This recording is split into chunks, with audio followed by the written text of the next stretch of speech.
Arvind Agrawal from Banner Public School, Pilibhit. Dear students, your chapter name is Adjoint and Inverse of Matrix और topic आप लोगों को चल रहा है एलिमेंट्री ट्रांसफॉर्मेशन। लास्ट टाइम मैंने ये आपको डिस्क्राइब किया था, इस पर कुछ और एग्जाम्पल मैं आप लोगों को दे रहा हूँ।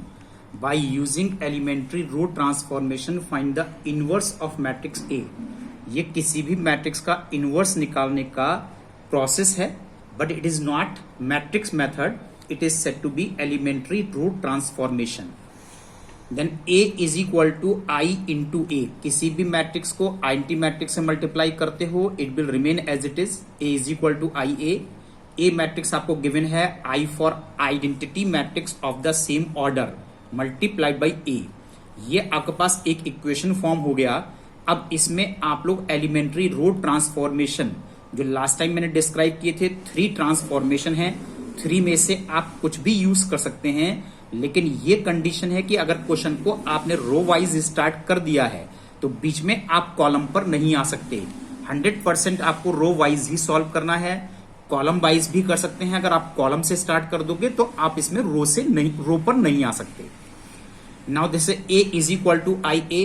देखिए फर्स्ट ट्रांसफॉर्मेशन मैंने यूज किया है R2 replace from R2 minus 3R1। इसमें एम क्या होता है ये मैंने शो किया है कि A is equal to I A, इसको कन्वर्ट करना होता है I is equal to A inverse into A में। आइडेंटिटी मैट्रिक्स में इस A मैट्रिक्स को आइडेंटिटी मैट्रिक्स में लाना होता है। कैसे लाते हैं? अगर आपके एप्लीकेशन रो वाइज हैं तो आपको अरेंज करना होता है कॉलम वाइज। आइडेंटिटी मैट्रिक्स के according this is the first column. First column में पहले हम अरेंज करेंगे 1 0। 1 0 लाने के लिए ऑलरेडी 1 है, इस 3 को हमें 0 में कन्वर्ट करना है। इसके लिए हमने अप्लाई किया है R2 replace from R2 minus 3R1। इसको अप्लाई कीजिए, इस A में भी अप्लाई करना है सेम रिलेशन और इस I में भी अप्लाई करना है सेम रिलेशन। दोनों साइड में सेम रिलेशन अप्लाई करना है।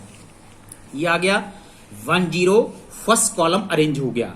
सेकेंड कॉलम में अब हमको 0 1 अरेंज करना है। 1 ऑलरेडी अरेंज है, केवल इस 2 को हमें 0 में कन्वर्ट करना है। इसके लिए हमने अप्लाई किया है R1 replace from R1 minus 2R2 और देखिए ये आ गया 1 0 0 1। ये ऑपरेशन इसमें भी अप्लाई करना है। इसमें अप्लाई करने के बाद आ रहा है 7 माइनस 2 माइनस 3 एंड 1। ये फॉर्म आपके पास कन्वर्ट हो गई। I is equal to A inverse into A. Compare कीजिए, therefore A inverse is equal to 7 minus 2 minus 3 and 1। ये आपके पास इनवर्स आ जाएगा। अब आपका आंसर ठीक है या नहीं है इसको आप सेल्फ चेक कर सकते हैं। इसके लिए मैट्रिक्स ए को ए इनवर्स जो आपने निकाला है मल्टीप्लाई कर दीजिए। आपका आंसर हमेशा आइडेंटिटी मैट्रिक्स आ जाना चाहिए, then your answer is correct. Now see one more example, find the inverse of matrix by using elementary row transformation. ये मैंने मैट्रिक्स 3/3 का लिया है, सेम मेथड से सॉल्व करना है, कोई नया मेथड नहीं है। A is equal to I into A. This is matrix A, this is I, this is A। अब इस A को हमें आइडेंटिटी मैट्रिक्स में कन्वर्ट करना है। इसके लिए हम अप्लाई कर रहे हैं row wise. R2 replace from R2 plus R1। क्या फायदा होगा? जब R1 R2 को प्लस करेंगे तो 1 माइनस 1 होकर के 0 हो जाएगा और ये R2 में हम चेंज कर रहे हैं। देखिए 1 2 minus 2, this is 0 5 minus 2, 0 minus 2 1। और यही सेम रिलेशनशिप इस आइडेंटिटी मैट्रिक्स में भी आपको साइमल्टेनियसली अप्लाई करते रहना है। आपका फर्स्ट कॉलम अरेंज हो चुका है। सेकंड कॉलम के अकॉर्डिंग 0 1 0 आना चाहिए, तो सबसे पहले इसमें 1 लाया जाता है। पहले 1 बनाते हैं फिर 0 अरेंज करते हैं। तो यहां पर 5 को 1 में कन्वर्ट करने के लिए मैंने अप्लाई किया है R2 replace from R2 plus 2R3। R3 को 2 से मल्टीप्लाई करके R2 में प्लस कर दीजिए, तो ये देखिए फॉर्म आ गई 1 2 माइनस 2 0 1 0 एंड 0 माइनस 2 1। और सेम रिलेशन सेम ऑपरेशन आपको इसमें भी अप्लाई करना है, दिस A। अब देखिए यहां पर ये 1 आ चुका। अब हमको इसको 0 बनाना है और इसको 0 बनाना है। इसके लिए हमने अप्लाई किया है R1 replace from R1 plus minus 2 into R2। R2 को माइनस 2 से मल्टीप्लाई करके R1 में प्लस कीजिए। R3 replace from R3 plus 2R2। ये दोनों ऑपरेशन दोनों मैट्रिक्स में अप्लाई कीजिए। ये देखिए अप्लाई करने बाद इसकी फॉर्म ये आ गई और ये सेकंड कॉलम भी अरेंज हो गया। नाउ सी थर्ड कॉलम के अकॉर्डिंग यहां पर 0 0 1 आना चाहिए। 0 1 ऑलरेडी अरेंज है, केवल इस -2 को आपको 0 में कन्वर्ट करना है। इसके लिए हमने अप्लाई किया है R1 replace from R1 plus 2R3 और देखिए ये आइडेंटिटी मैट्रिक्स में कन्वर्ट हो गया। यही सेम ऑपरेशन इसमें भी अप्लाई कीजिए।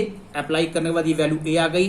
Now it is compared with I is equal to A inverse into A, therefore A inverse is equal to this matrix. अगर इस आंसर को चेक करना है तो ए इंटू ए इनवर्स निकालिए, इसकी टोटल वैल्यू आपके पास आइडेंटिटी मैट्रिक्स आ जाना चाहिए। Therefore your answer is correct. Now see dear students, now we are going to start you new chapter, that is chapter number 8, solution of simultaneous linear equations। इसमें देखिए consistent system वो system होता है if the system of equations has one or more solution, एक या एक से ज्यादा सॉल्यूशन होते हैं तो सिस्टम को consistent बोला जाता है। in consistent system if the system has no solution, इसमें कोई भी सॉल्यूशन नहीं आएगा तो सिस्टम को consistent बोला जाता है। अब ये सिस्टम टू टाइप्स के हो सकते हैं, homogeneous and non homogeneous system. If a system of equations A X is equal to B, ये X is equal to B क्या है, ये सिस्टम ऑफ लीनियर इक्वेशन में है। इसमें बी जो है that is the matrix which is the constant matrix कहलाता है।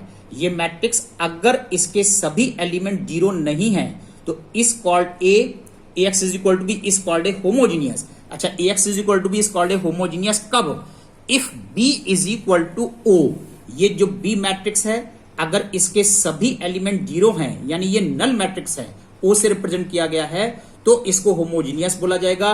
और अगर इसके सारे एलिमेंट 0 नहीं है otherwise it is called a non homogeneous system.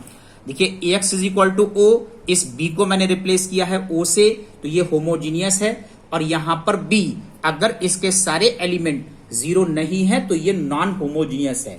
Matrix method for the solution of A homogeneous and non homogeneous system, इसका देखिए आपको मैट्रिक्स मेथड यूज करना है क्योंकि इसमें इनवर्स का यूज होता है, इसलिए हम इसको मैट्रिक्स मेथड बोलते हैं। सॉल्यूशन ऑफ लीनियर इक्वेशंस, देखिए ax is equal to A homogeneous system, ax is equal to B non homogeneous system. अब इसके आगे फर्दर क्या करना होता है, ये जो मैट्रिक्स ए है इसको डिटरमिनेंट निकाला जाएगा चेक करने के लिए ये सिंगुलर है या ये नॉन सिंगुलर है। डिटरमिनेंट ए की वैल्यू अगर नॉट इक्वल टू 0 है और ए की वैल्यू 0, डिटरमिनेंट ऑफ ए 0 भी हो सकता है। यहां तक आप लोग कंप्लीट कीजिए। फर्दर इसके बाद मैं कल आप लोग को डिस्क्राइब करूंगा। कल संडे है, संडे में आप लोगों की ऑफ छुट्टी है, लेकिन स्टडी आप लोगों की कंटिन्यू रहेगी क्योंकि सिलेबस आपका बहुत है, इसलिए I will send you video tomorrow also. Now see today's assignment, this is the assignment. यहां पर देखिए एक्सरसाइज 7.2, इसमें क्वेश्चन नंबर 6, 8, 11, 13, 15, 16 इतने क्वेश्चन आप लोग होमवर्क में कीजिए। That's all today.